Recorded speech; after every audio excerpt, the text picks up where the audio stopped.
Hello, everyone, and welcome to Fearlessly Authentic. This is the show that educates, empowers, and inspires you to live your most fearlessly authentic life. Because, in my humble opinion, if we're not trying to do that every single day, then what the heck are we doing here? I'm your host, Jody Harrison Bauer, and in today's episode, we are going to break down what healthy nutrition really is. My background is 35 years of nutrition and fitness expertise and experience. It is what I've been doing for most of my life. I have been lifting weights for 44 years. And yes, I know a thing or two about what really works and what really doesn't work because I've seen it all, I've heard it all. And when it comes down to what really works, it's consistency, it's strength training, and it's eating healthy. And understanding what foods you need to eat depends on what your goals and activity levels are. So, based on your activity levels and goals, that is how you need to match your fuel intake, AKA your food. It's very, very simple, but the world likes to make it complicated because that is how the nutritional world makes all its money. But the truth is, it's very simple. And when you listen to younger people who have no experience or expertise in the field, and they are trying to sell you on the biggest fads, the newest fads going on, like the newest one is Pilates. Well, Pilates has been around since Joseph Pilates, since like the 1940s. This is not a new concept. It's just people bringing it to the forefront. And I think it's a wonderful idea. Weightlifting has been around forever. Let's just even go back to Arnold Schwarzenegger, for example. But it's been around longer than that when there have been body lifting contests. He just brought it to the forefront. And when he did, women really weren't body lifting weights like men were because it was hard to compete with the muscle mass that men were building that women couldn't. Eventually, women did get into the bodybuilding world and ended up doing a great job to sort of normalize that it's okay to lift weights. However, the women that were in bodybuilding contests back then, which were probably women in my age or about 10 years older, it wasn't very feminine looking. They would walk on stage, they would be in bare feet. And it really was not a look that I think a lot of women aspired to. It was a very niche area, sort of like bodybuilding was for men also. But now it's been to the forefront, brought to the forefront. And a lot of women and men are not scared to do it anymore. However, you don't see as many bodybuilders anymore because in the fitness world of competitions, they've taken that more masculine look of a bodybuilder walking on stage in bare feet with her hair tied back in a ponytail with no makeup on and looking, quite frankly, very masculine has been taken away with more contests that make the woman more feminine. Each federation has different names for it, but it's more of a figure look where you have more muscle on your body, yet you're still bringing forth a very feminine look. But I'm not necessarily here to talk today about fitness competitions, although they were transformational in my life. They did change my life. And like so many things in my life that I did that everybody told me not to do, and I'm so glad that I didn't listen to them, this changed my life forever. It was a huge turning point. Somewhere like the retreat that I went to last June. I think that when we keep our hearts and our heads open to things that will change our life and may not even really understanding at the time that what we're doing become pivotal changes in our lives, but we lean into it because it feels right. It feels right in our gut. It feels right in our heart. And we're being our authentic selves by not allowing other people to judge us who we are. And you know that if you've been listening to the show for a long time, you know that I talk about how I've been judged, how I've been bullied, how I've been shamed for staying fit, eating healthy when nobody was supporting me in any way. And were really trying to sabotage me. And thank goodness I had the strength from within that I did not allow that to affect me. What I want to teach you today is how to eat correctly. I know there is a lot of information all over the place, but it comes down to basics, people. It really does.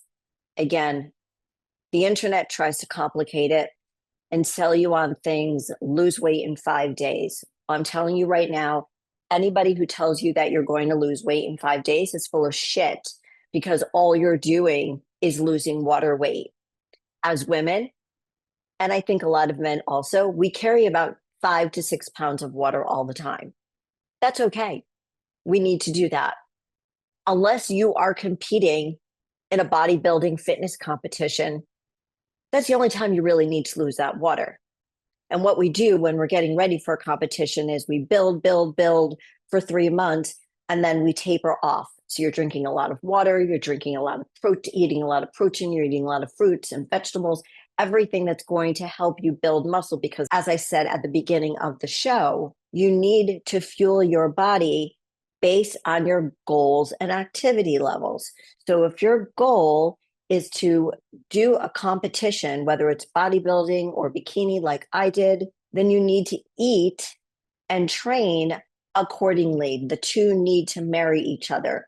If I want to get on stage and show muscularity, I need to be eating accordingly. And I need a coach that's going to teach me how to feed my body properly and then how to taper off so I present the best look of myself on stage. What I loved about competing, and when I still think about that, I want to do it, that it was the best of both worlds. In the gym, I got to use my masculine energy, that aggressive side of me, by lifting weights and pushing and pulling. And yet, when I got on stage, I was this feminine, curvy woman with these beautiful muscles that I worked so hard for. And how did I get those muscles? By feeding my body the right foods to do it. Now, living that bodybuilding, fitness competition, bikini lifestyle is not a lifestyle. It's a moment in time, which is why I encouraged my clients and my coach encouraged all of her clients to get photo shoots done the day of your competition or within a day or two of your competition, because you only look that way for a short period of time. And that's where a lot of body dysmorphia, eating disorders start happening, because when we see the way we could appear on stage and we want to maintain that look forever, it is impossible. It is an intentional way.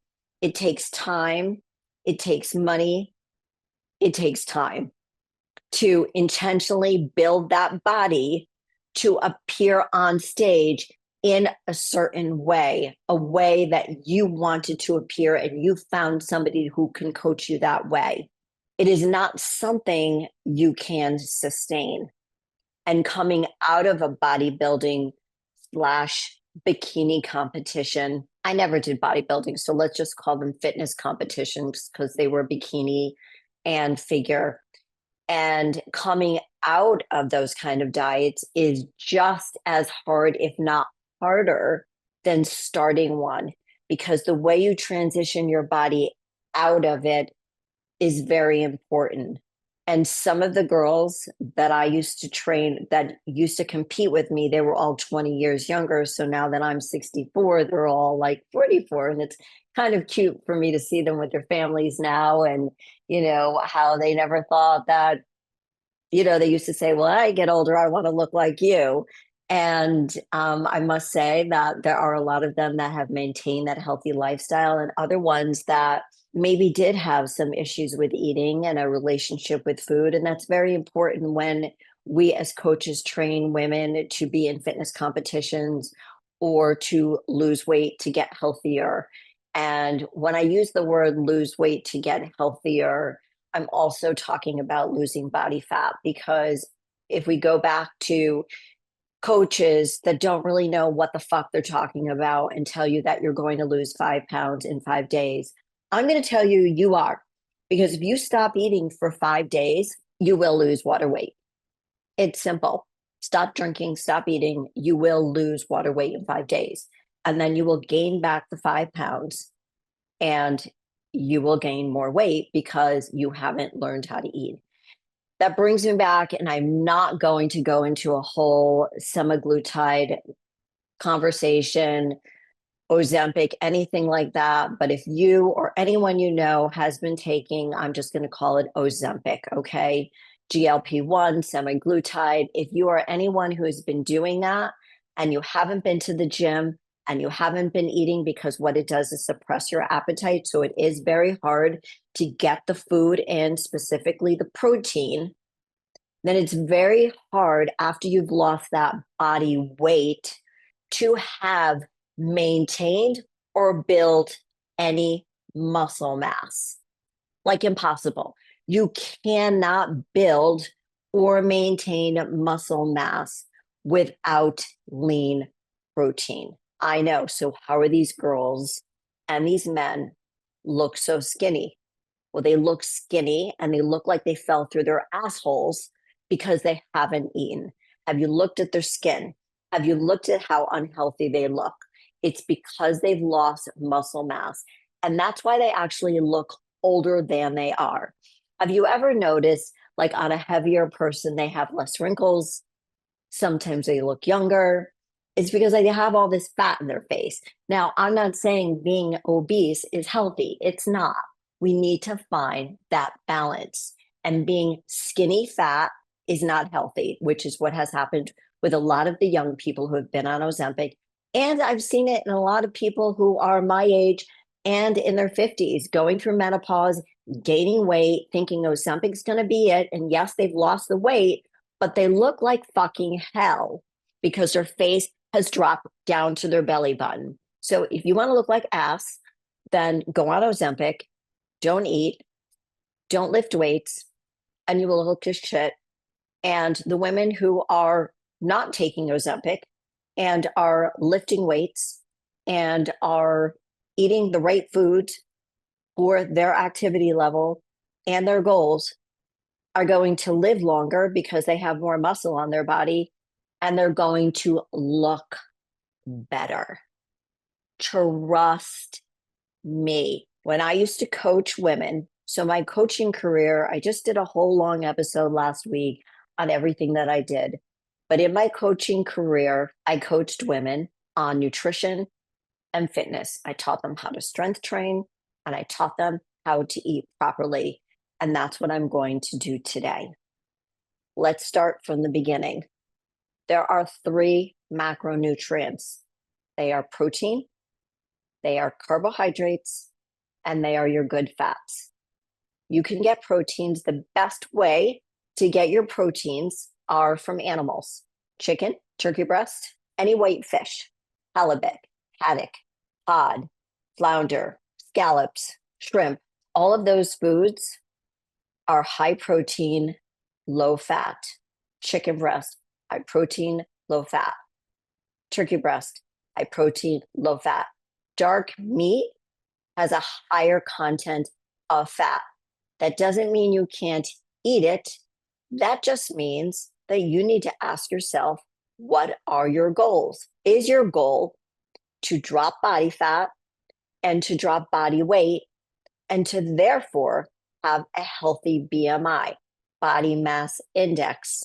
Your body mass index should be 25 or lower. And that coincides with your body fat percentage and your body weight. If your body fat is high, which would be 35% or higher, that means that you have less muscle on your body. Less muscle on your body doesn't help your joints. So when you gain weight and you're gaining more muscle, you're gaining more body fat on your body, you don't have, let's call it the cushion, the muscle around your joints to help you stand up straight. It is the reason why, as people gain weight and body fat, that their joints begin to hurt. And when they do lose the weight, there's less pressure on the joints. And if they are doing strength training, which I hope they are, strength training / lifting weights, they're building muscle around their joints to help maintain those joints to be healthy. They're also helping to keep their bones strong instead of fragile, which is why you see when older people get older, when women, let's talk about women in particular, get older, one of the downfalls of getting older is that we lose estrogen, progesterone, and testosterone. If we've been lifting weights our whole life, but we lose estrogen when we go through menopause, there is a good chance that you will not have osteoporosis. However, you might have osteopenia, but it's also important to look into hormone replacement therapy. I have a very low case of osteopenia. Why? It's not because I haven't lifted weights, it's because I lost estrogen and vitamin D. Vitamin D is a hormone. So I went 10 years or more. And by the way, I was competing as a perimenopausal woman and won 2 world consecutive bikini championships at the age of 49 in the middle of menopause. I went through menopause at 50. So a year later, I was menopausal. I was postmenopausal because you're only in menopause for 24 hours. You go from perimenopause to being in menopause for 24 hours, which marks 1 year, 12 months of no period. And then you are postmenopausal for the rest of your life. Protein is the only way your body is going to transform from fat to fit. Nothing changes.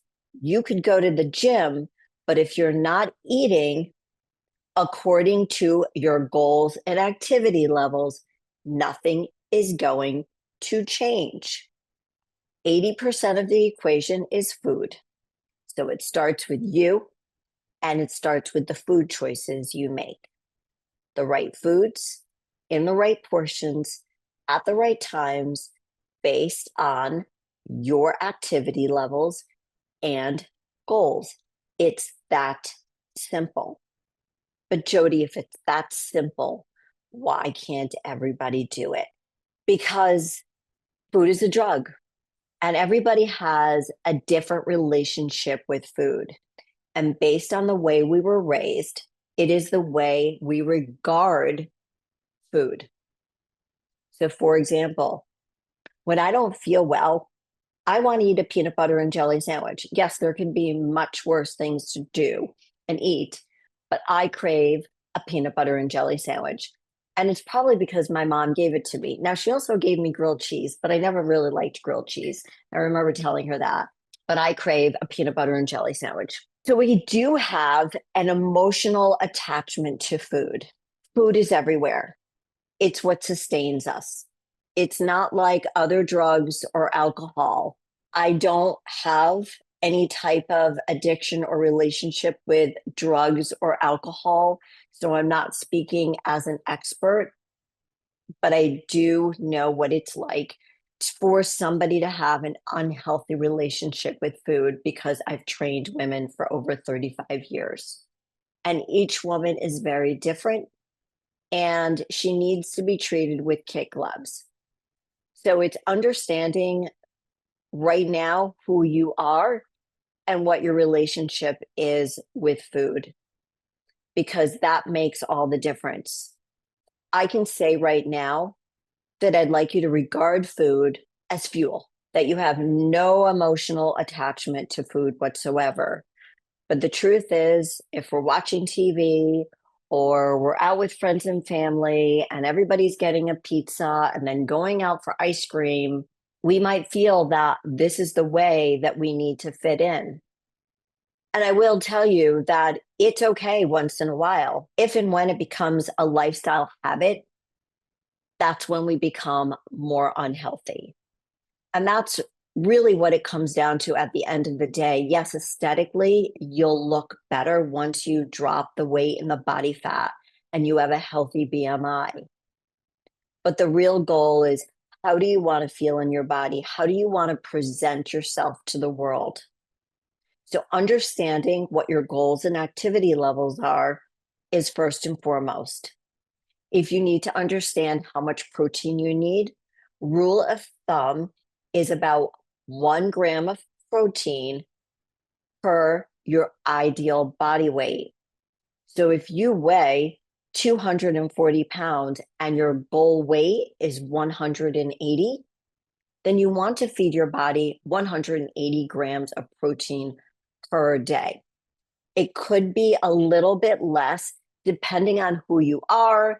If you're getting the food in, the first thing that I do with my clients is I ask them to write down the food that they eat so I can get an idea of their eating habits. It's also a challenge to get women to write down what they're eating. We and they like to believe that we can remember everything that we can eat in a day, but the truth is we don't remember. So in some cases, I have them sending me a picture and going back and writing in their journal what that was that they ate, because we do forget. And measuring your food is to make it more mindful for you. So if you're sitting in front of a television every single night, eating food and going back for seconds and thirds and desserts after desserts, you're not being mindful of what you're eating. More than likely, you're eating out of boredom. Maybe you're stressed. Maybe you're depressed. There are a lot of reasons. And I do have to get my guest that I used to have on my show all the time, Dr. Nina Savell, who's a psychotherapist who deals with eating disorders and understanding emotional eating. We do think that we are like long relatives, longtime relatives, because my maiden name is Savell, even though we spelled differently. Anyway, because there is so much emotion attached to eating. And when a woman starts with me, the first thing that I ask her is, do you have a support system? Because if she doesn't have a support system, whether it's family members, friends, a significant other, then that lowers the ability to succeed. Because even though our loved ones mean well, sometimes they sabotage us. Sometimes, and I've been on the other side of this, you're not fun anymore. Why? Because I won't eat the same shit you're eating. We don't go out and drink and dance and do all this stuff anymore because you won't drink anymore. Really? Well, I can still go out and dance and not have to drink. Sure, the tequila tastes great, but I'm not going to do that because what I constantly remind myself is, what is my goal? And at the point, if my goal was to get my ass on stage and win a competition, then I'm not drinking that tequila and I'm not eating that chocolate cake and I'm not eating that pizza. So you have to remember your why. And we've heard this before. What's your why? Why did you start? Why did you reach out to me? Why is this important to you? So these are all things to remember, because in any goal that we try to achieve, it starts with a mindset. So whether it's a business we're starting, a family we're starting, we need to be mentally prepared for the changes, and making sure that the people in our orbit are on the same page is very important, because it's very hard to change something in our life when we don't have outside support, unless you're me. And that's not to say that I'm special. What that's to say is that I believe so much in what I was doing. And I knew that for years I wanted to compete in fitness shows. I did not give a shit what anybody else thought. I was going to do what I wanted to do because I knew in my gut, my instincts told me, just like my gut instincts tells me a lot about a lot of things. My gut told me that this was the right thing for me to do. I didn't know how it would turn out for me, but it turned out really well for me. Everything that I've done since I got divorced at 42 turned out well for me. Yes, there were low spots. There were tough times. And I had to figure out a lot of stuff for myself really, really fast. But I always knew these two little girls, my daughters, were looking at me, and I knew that I had to succeed. I never knew that I was a competitive person until I started competing. And I realized how much that mindset mattered. And I can tell you that mindset matters in everything. There have been times where I've had to take calls or I had a call coming up and I would just, ask if we could reschedule a call. This doesn't happen all the time. Just because I want to be in the right mindset. If something has happened in my life that might have distracted me, I want to make sure that I'm there, that I'm present. So when it comes to eating a healthy diet and changing, transforming the way you feel in your body, I want to lose weight is the thing that I hear all the time. I want to lose weight. I want to feel stronger. I want to feel the way I used to feel. Well, what does that feeling feel like? Okay, well, we can do this. Are you ready? Because I can do anything to help you change the way you feel in your body, mind, and body. But you have to do the work. It's not me. I'm going to give you the plan because a goal without a plan is just a wish. So I can give you a plan, but if you don't follow it, it's going to fail. When I started competing, I found a coach and I told her I wanted to compete. And she said to me, Harrison, here's the plan. You want to get on stage? You want to win? Follow the plan. And you know what I did? Follow the plan. But you know how many women don't and didn't and still don't? I've had countless women over the last 35 years, almost 36 years, that have cried to me and told me that they wanted to feel better in their body, yet they weren't willing to do the work. Now, I knew that there was, of course, something more to that. In many cases, it was their husbands. Their husbands didn't want them to change. I would hear from so many women, don't get her skinny. Don't worry. Don't make her too muscular. Don't worry, it's not going to happen. Getting muscular is very, very hard for a woman. It's very intentional. And when you see a very, very, very, very, very muscular woman on stage, it's not natural. Okay. And I don't need to go into more of that. So we've talked about protein, and more protein choices would be, as I mentioned, the lean proteins, the turkey breast, the chicken breast. I'm taking out my meal plan that I created in 2019 after I made global news with Sports Illustrated Swim, because so many women reached out to me and asked me what I ate. What did I do? What did I do? How can I look like you, Jody? Well, I don't want anyone to look like me. I want them to look like the best version of themselves. It's a compliment, but I'm nothing special. I'm just very consistent and disciplined. And when I make a plan, I stick to it.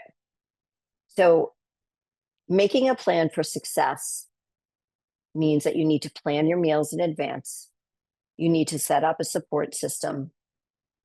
You need to hydrate, and you need to have an eating experience, not eating in front of the TV, making sure that you get your water in, making sure that everybody who loves you and supports you continues to support you in this journey. And planning your meals in advance is huge. I never leave my home without food. And this is where the grab and go of the unhealthy foods mess up a plan. Again, I will give you that plan. It's up to you to follow it. I will not fish for you. I will teach you how to fish. The first thing we need to do is to create a plan, right? Because without a plan, it's just a wish. So we create a plan with realistic goals. And most importantly, we're kind to ourselves because we will fall off. But with the plan, you'll know how to get back on. Now, I will tell you that if you keep falling off, then we might need to reevaluate what those realistic goals were. And that's normal. We might have these big goals that do seem realistic in the certain time that we've discussed. But if I see that this is becoming more challenging than either one of us thought it would be, then we need to go back and reevaluate. And that's simply called pivoting. We pivot all the time. When something's not working, we go back to the drawing board and we figure out, how do we still get to that goal, but differently now? It's not a bad thing. It's not a good thing. It's called life. And that's what I tell my clients. This is life, but you are now learning. You are learning all on your own because I've educated you and I've empowered you to know how to eat, whether you're home, whether you're eating out with friends, whether you're on a business trip or on vacation. You know how to make those choices. You also know when you fall off, and you be kind to yourself. But again, if that's happening all the time, we're falling off all the time, then we need to go back and figure out, what is your why? Why do you want to start? Why is this still important to you? Remembering why you started, and then long-term goals. This is not a sprint. Some of us have to adapt to change faster than others. But remember, this is a lifestyle change. It's important to be prepared for the week, to have all of your meals prepared. I know that if you know anybody in the bodybuilding competition field, you see them always eating. Why are they always eating? Because they're constantly fueling their body with the right foods so they can go and do the exercises, the strength training they need to build muscle and lose body fat. The more muscle you have on your body, the less body fat you have, and the longer you're going to live. Now, things start getting a little jumbly for women who hit perimenopause and menopause. Like I said, menopause lasts for 24 hours, and then we're postmenopausal. And being in menopause, being in perimenopause could mean that you're still experiencing what you could experience even postmenopausal: hot flashes, night sweats, sleepless nights, low libido, mood swings. And those can happen as you're going through menopause, again, 24 hours menopause, and then postmenopausally. I remember thinking, once I hit postmenopause at 50, I was like, yeah, no more hot flashes, no more night sweats. I'm all done. No more period, never. No, they continue. Now, what I wish I knew in my 50s that I found out in my 60s is I wish so badly that I was on hormone replacement therapy, bioidentical hormone replacement therapy. I had an interview with my hormone doctor 2 episodes ago, and he's been on the show 2 times prior, Dr. Marco Lucic, and you can listen to them, those episodes where we talk about your hormones control everything. So especially when we start hitting our 50s, we start gaining weight, we start feeling maybe a little depressed, low energy, foggy brain, unmotivated. So we're unmotivated to meal prep. We're unmotivated to want to make healthy meals. We're unmotivated to get to the gym. We might be dealing with being an empty nester and a lot of life changes. Most of us, when we're in our 50s, we start dealing with sickly parents, maybe see a lot of other life changes that are happening in our life as well. And I see this with perimenopausal and postmenopausal women. And it does get harder as we get older if we haven't established these healthy eating and exercising goals. So protein is the number one macronutrient that you need to choose from. Every single meal should include a lean protein. And again, that lean protein, how much do you eat? It should match your ideal body weight for the day. So if your goal is to hit 150 pounds, you need 150 grams of protein per day. If you can't get that, try 0.08 times your body weight. And I can figure this out in the calculator right now, but I'm not going to. You can figure out 0.08 times your ideal body weight. And that's how much protein. I think if it's 150, it comes down to like 142 because I've figured this out before.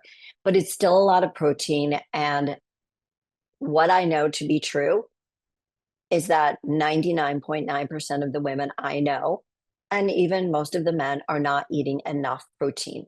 And then they can't figure out why they can't gain more muscle, why they can't lose weight. And again, your body will not transform from where it is right now to healthy, and fit. So whether you are skinny and trying to gain weight, it won't happen if you're not eating enough lean protein. And if you are overweight and you're trying to lose weight, it will not happen if you're not eating enough lean protein in a day, which means that you need to have several small meals a day. My suggestion is to eat every 3 to 4 hours if you can. And in an ideal world, you're eating 4 meals. At one point when I was competing, I was eating 5 or 6 meals. But again, that's an extreme lifestyle that most people don't choose to live. You need a starting point, as I mentioned, and you need a plan. The way it works is that you need protein in every single meal. You need a low glycemic fruit like berries and apples. You can have pears, kiwis, but those are on the low glycemic index, low level. That means that when they hit your bloodstream, they don't hit your bloodstream and give you all this energy like candy would or like sugar would. Like people get a sugar high and then they drop. We don't want that. We want to keep your blood glucose level steady throughout the day, no drop and no surge, because an erratic blood glucose levels cause weight gain. We don't want any erratic blood glucose levels. We want to keep it steady throughout the day so you have steady energy throughout the day, which is why when I start coaching women and they start eating more food, they have incredibly high energy levels. That doesn't mean their levels are so high they can't fall asleep. That means that, wow, I'm sleeping better, I'm more focused at work, and I have better energy levels. And that's what I want to hear, because it is directly affected by the foods they eat. So low glycemic fruits, low glycemic vegetables, leafy greens are the best choice. They're high in fiber, which is what we desperately need to stay regular, and they fill you up and they satiate you. Examples of leafy greens would be kale, romaine lettuce, spinach, broccoli, asparagus, and green beans, just to name a few. Also, complex carbohydrates like sweet potatoes, multigrain rice, brown rice, couscous, quinoa, multigrain bread. Personally, I love Killer Dave's thin sliced bread. I like that. I like that bread. Or you can choose like a sprouted bread, like Ezekiel bread, which is super old school. You need to keep it in the freezer. And that's also a good bread source. Oatmeal, cream of wheat, quinoa, those are all complex carbs that get into your bloodstream slowly. They don't make it go up really fast and they don't make it drop really fast. Again, keeping your blood glucose level throughout the day, sort of the same way a diabetic needs to live without having big surges and drops in their bloodstream. And then we have our good fats. Our good fats are great for brain, great for focus, and great for keeping everything regular. My suggestion is to choose clear oils like olive oil or avocado. Typically, 2 servings a day, which would be 1 tablespoon of olive oil or a half of an avocado would be a serving size. Again, this is for a regular active person, and I'm giving you, generally speaking, foods that are easy and accessible if you just wanted to get started. I do have a meal plan that is a very easy meal plan to follow through. It has 3 days of 4 meals. So that's 21 days. You can rotate. It takes 21 days to start a habit. Here's the challenge I'm going to give to you right now. Follow this meal plan for 21 consecutive days. Consistency is key. If you can follow this meal plan, it gives you ideas of what to eat in serving sizes for you. And if you can follow this with a grocery list, I give you a complete grocery list. I also give you some snacks that you can try. I don't like the idea of snacks, but if you're in between meetings and you're rushing somewhere or you're traveling, it's important to eat something than nothing at all. The last thing we want you to do is drop your blood glucose levels and feel like you're going to pass out. It's better to eat something than nothing at all. So if the only thing you have to eat is to drive through McDonald's, get a burger. Okay, honestly, not the fries, but get a burger. At least you're getting the protein. You could have one slice of the bread, but you need to eat something instead of nothing. Obviously, keeping alcohol in moderation, understanding that every single time you eat or drink something that isn't going to help you build muscle, feel stronger, or help you get closer to your goal, then you need to put it down and walk away. Food is fuel, protein, carbohydrates. Now, under carbohydrates, again, it drives me crazy when people say, I don't eat carbs. Well, really? You don't eat fruits or vegetables? Come on. So I'm educating you here, people. We've got protein, we've got carbohydrates. Under carbohydrates are fruits, vegetables, and starches. We need all of these things. The problem is people eat too much of the shit and not enough of the good stuff. So portion control is key. Consistency is key, and understanding what foods you need to eat based on your goals and activity levels. I think I've said this enough, right? Eat based on your activity levels and goals, and that should match your strength training. If the two don't match, then you're not going to hit your goal. Simple, right? But most of us need a coach. Most of us need a mentor, because if we try to grab all this information, as I started talking at the beginning of the show, from like some 20-year-old who's just built like a beautiful Amazon, or some hot guy who's 20 years old and just tells you what to eat because he's genetically blessed. No, people, if you are in your 40s and 50s, let's just take a second. I'm talking to you ladies in your 50s. Why would you want to take advice from a 20-year-old? Why would you want to take advice from a 30-year-old? Don't you want to take advice from somebody who has had children, whether you've had them or not, gone through menopause, and understands what it's like to have these changes in your life? Well, I would, because I'm not going to hire a guy to train me. I'm going to hire a girl. Or maybe I would hire a guy to train me because I know what to do, right? I'm different. I'm not the average person because I've been doing this for 40 years. But if you are a woman in her 50s and you are going through menopause and you are postmenopausal and you are going to a 20-year-old who's just super hot or a really cute trainer, and this is not the person you should be taking advice from. I'm not shitting on those little trainers. The little trainers are there for the little people, like their age is what I'm saying. There are a lot of trainers, one in particular that I actually trained with during COVID, who's, I think he's probably 30 now, incredibly smart, incredibly mature, incredibly educated. Now, if you can find somebody like that, good luck, but they're rare. Please stop listening to the people that are telling you that you can lose 5 pounds in 5 days, because you can't, and you're going to gain it back.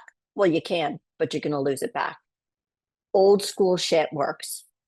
Eat healthy, eat often, get your protein, get your starches, get your fruits, get your vegetables, and get your good fats in based on what your goals and activity levels are.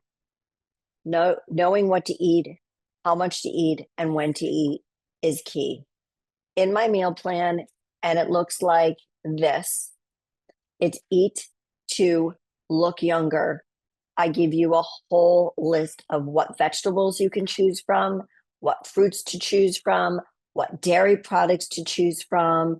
I'm not against dairy, but I think in limited amounts it works. Cottage cheese, yogurt, those are easy things to grab and go. But I wouldn't depend on eating dairy all the time, because eventually your body's going to get used to these foods. I know you don't think about it at the time, but trust me, it will happen. And then you're going to get bored. So variety is very, very important in keeping the foods tight.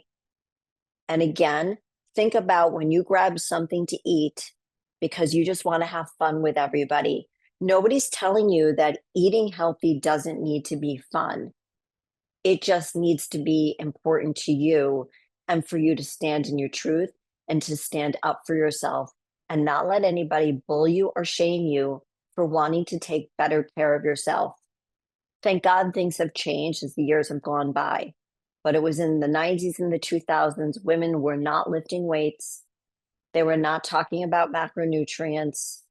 I used to get bullied when I would go out with my friends. Oh, come on, Jody, stop it. What do you mean you want to add chicken to the salad? It doesn't say to add chicken to the salad. Well, I did it anyway because I knew it was good for me. And now I'm here to teach you.